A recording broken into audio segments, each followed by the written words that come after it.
We see that area is filled with some of their guests. We'll get to some of the descriptions of why they're there. But first, we want to bring in our panel. Dana Perino is co-anchor of America's News.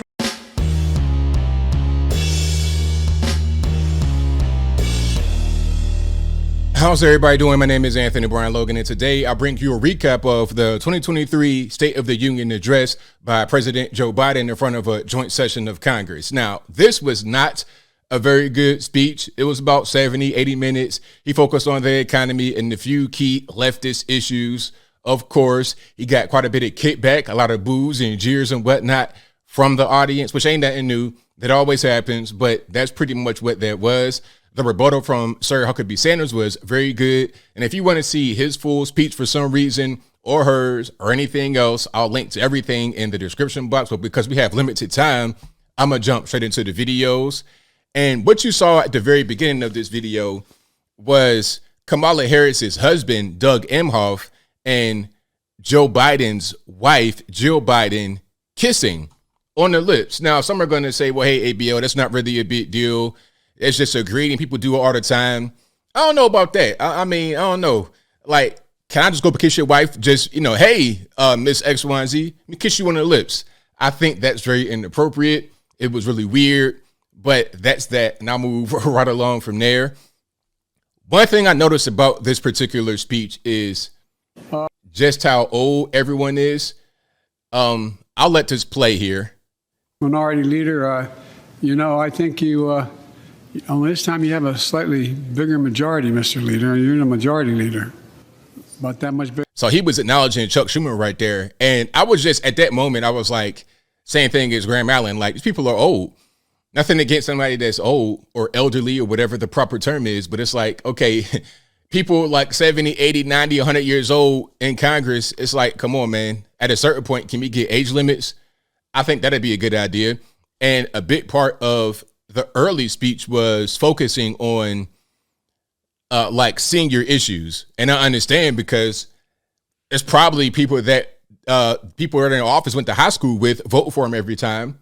Let's move on from here. Then Biden was talking about if you make under 400 grand a year, that's probably a married family, two people. If you make under that, then your taxes won't raise because he's going to raise taxes on the corporations instead.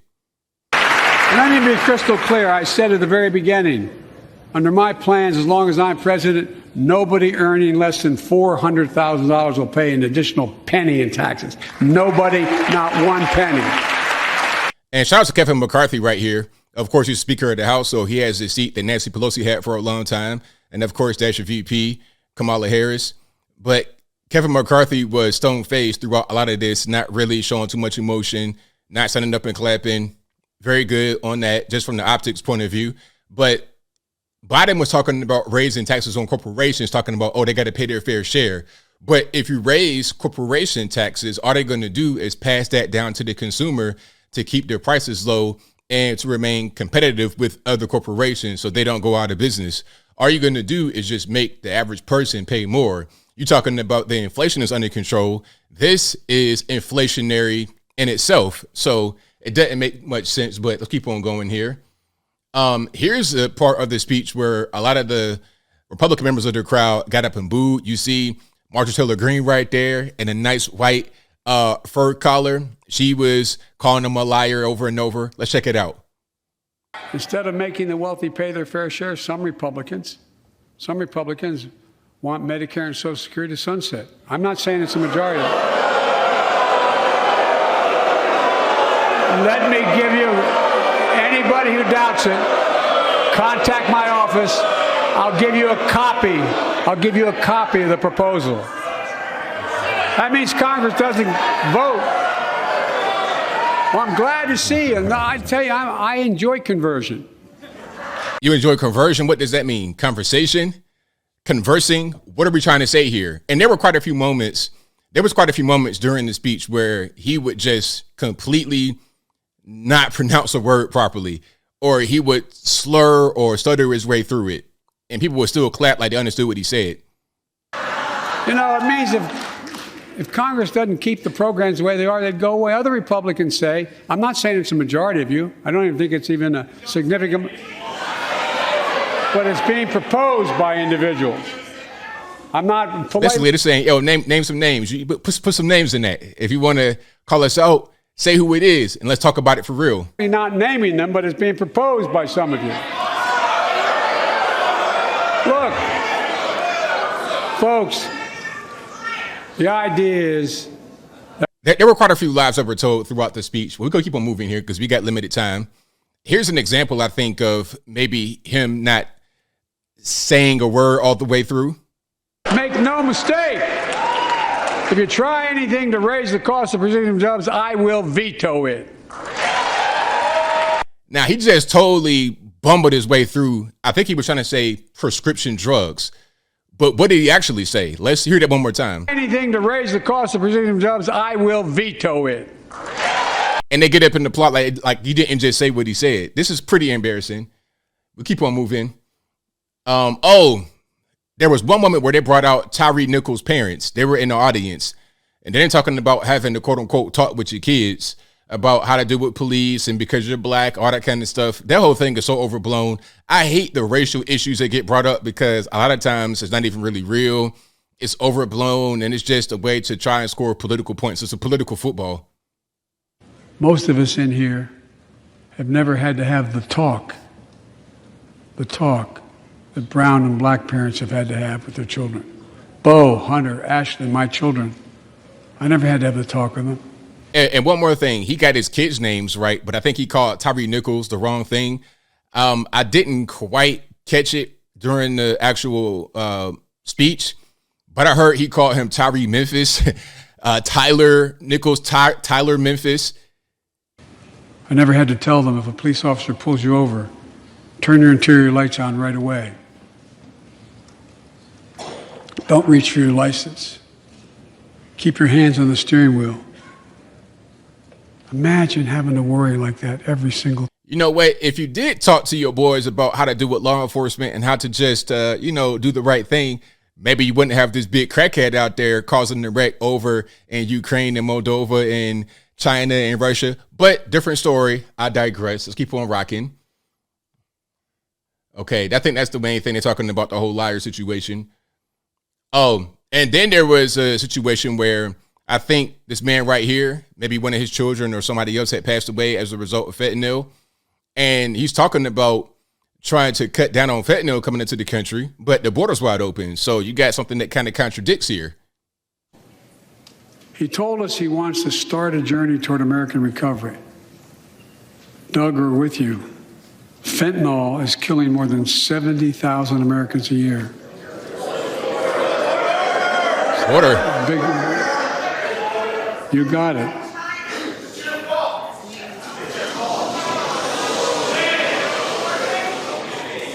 And you heard that. It says it's your fault. I don't hear any lies being spoken. I hear no lies. Look at his face. So let's launch a major surge to stop fentanyl production and the sale and trafficking with more drug detection machines, inspection cargo, stop pills and powder. Okay, you want to stop fentanyl at the border, but you got a wide open border. It makes no sense. It's like, okay, you have a faucet of water running, and your solution to keep the water from going everywhere is to get a bucket to catch the water. How about we just turn the water off? Wouldn't that make more sense? Anyway, I digress. Oh, and here is a part where he got totally unhinged and was just yelling. It's like, sir, are you okay? Check it out. Autocracy has grown weaker, not stronger. Name me a world leader who changed places with Xi Jinping. Name me one. Name me one. America's rallying. I don't understand what was the point at all. Like, why do that? That was just totally weird and out of place. Totally weird and out of place. Oh, and here's another one. He's talking about oil production. It was really weird. Production. Shout out to Mitch McConnell with the Ukraine tie. And when I talk to a couple of them, they say, we're afraid you're going to shut down all the oil wells and all the. Oh, and to back up a little bit. So the context of this, the oil companies made a lot of money during the pandemic, I suppose, or right around that time. And they did not invest into things that they could have invested into, infrastructure, some of the pipelines. And they told him, hey, we're not going to do that because you're talking about shutting fossil fuels down. So why would we invest money into a thing that you're going to shut down? It doesn't make any, we're going to just lose the money. Let's put the money where it makes more sense to place it rather than in a place that we know is in jeopardy of being lost. Oil refineries anyway, so why should we invest in them? I said, we're going to need oil for at least another decade. And that's going to exceed and beyond that. We're going to need it. Production. If they had, in fact... I mean, so you think, it's just so weird. Like, you think 10 years is all we're going to need to just be totally electric? And then, okay, where's electricity going to come from? How are you going to power these electric vehicles? How are we really going to power that? You're going to need, quote unquote, fossil fuels. You're going to need that. That's just the reality of the situation. Let's keep on moving here. Now, this was a good moment, actually. I got to give him a little bit of credit here. This was a good moment. They brought in the guy that stopped the mass shooting. I think that was in California. Remember the whole thing with the Asians? And then it was an old Asian man that was the shooter. This guy stopped the actual shooter. That was a good moment. No, our work is not done. Join us tonight is Brandon Say, a 26-year-old hero. Brandon put his college dreams on hold to be at his mom's side. His mom's side when she was dying from cancer. Now, he deserves recognition. He deserves recognition, but you know, and that's Bono right there from U2, if I'm not mistaken. If I'm wrong, let me know in the comments. I'm not really sure why he was there. It was pretty random, but anyway. So they turned this moment into one about gun control because they said that the guy had a semi-automatic pistol, the shooter, and they want to quote unquote ban assault weapons. And then my question would be, what is an assault weapon actually? What does an assault weapon consist of? That's what I would like to know. Okay. And here is that particular moment, speaking about assault weapons. Ban assault weapons now. Ban them now. So yeah, you got with Chip Roy, Thomas Massey, Lauren Boebert. Yeah, we're not really feeling it too tough.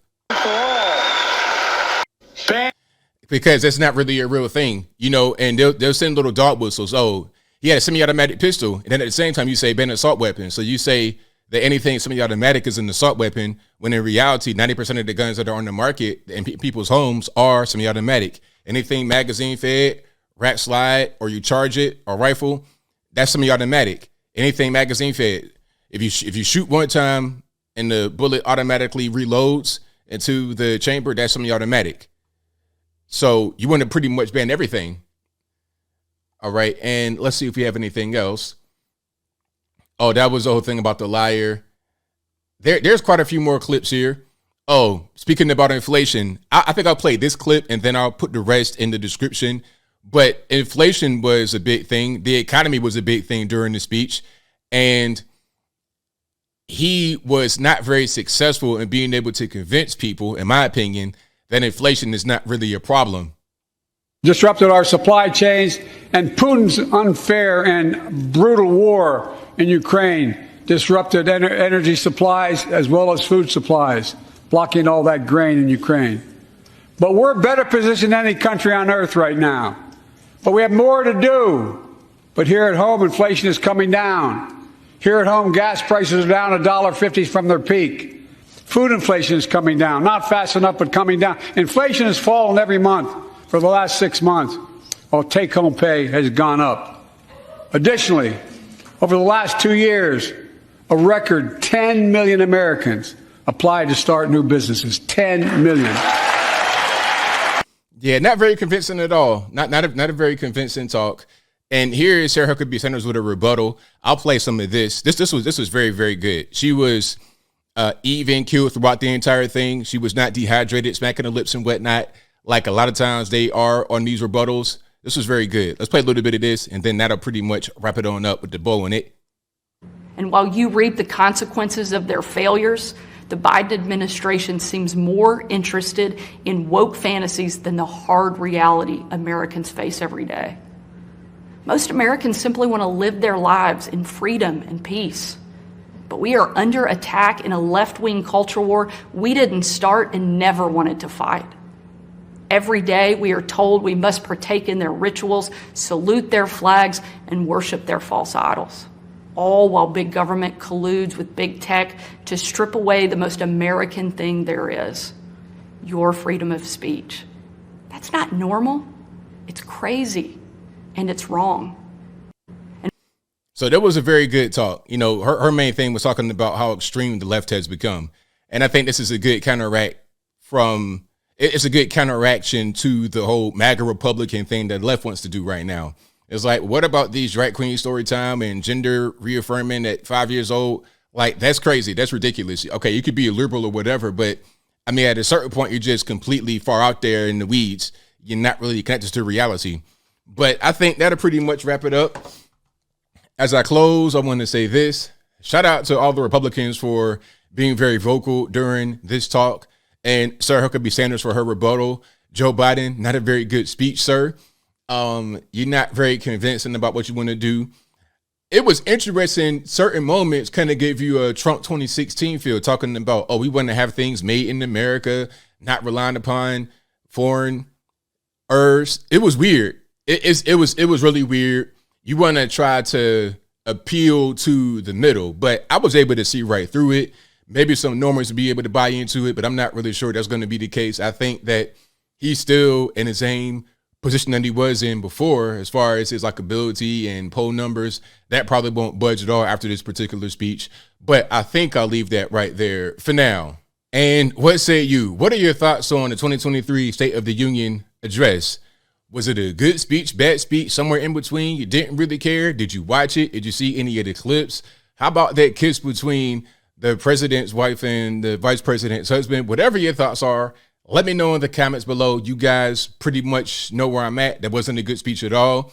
It's just more of the same. I think Biden might want to run it again, but he's already 1 million years old. So once you get to be 1,000,002, it's like, how long can you actually last in office? We're going to see coming up here pretty soon. I think we are in 2024 season. You're going to see more guys on the left and the right announce. And I can't wait to see the full picture and get down to the 2024 campaign cycle. It is upon us. But whatever your thoughts are, please let me know in the comments below. And that's all I got to say for this video. If you like what you heard, please comment, rate, share, and subscribe. Peace.